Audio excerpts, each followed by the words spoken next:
Hello, today we're going to talk about the kiosk and the kiosk settings. I'm going to start with the kiosk settings. In this case, we only use the kiosk for in-store items.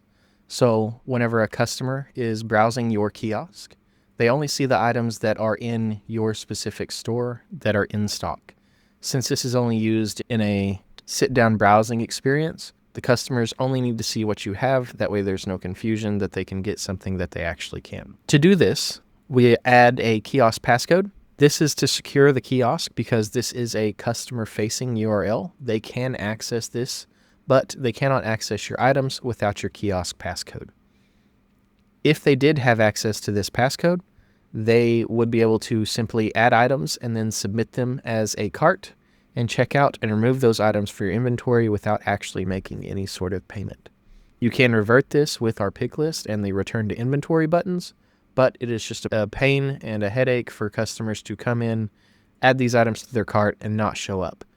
This case that allows them to be in the store physically browsing your kiosk and only at your store browsing your kiosk. Set your passcode up to block that here to whatever you want your kiosk code to be. This slug is the URL that comes in at the end here. And then you can upload your logo. On the kiosk side, the customer is automatically forced into full screen. They can sort specifically by price. They can sort by game.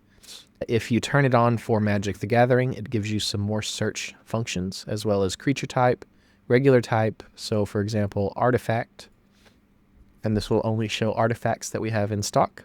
We can also have it show bear artifacts that are in stock. So we have this artifact bear. So this friendly teddy.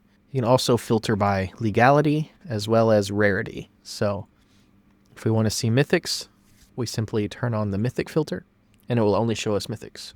You can also filter by single, sealed, and custom is coming soon, where you can create your own items that are not in our catalog. As well as if you turn on these card scans here, the customer can see the physical scan of the card that you did in our scanning system. As long as you used our scanning system to input that card, it will show the physical scan of that card. There's a light and dark mode. And when they go to their cart, they can also delete the items, add or remove it up to the amount of items you have in stock, or clear completely. When they actually go to complete an order, let's add an item to inventory. We hit checkout. We hit proceed to checkout. It asks them for their name or phone number. Once they submit, that then comes over to the point of sale as a reserved cart. So if we go to the sales tab, the order from the kiosk would pop up here. They simply tell you what name they added or the phone number.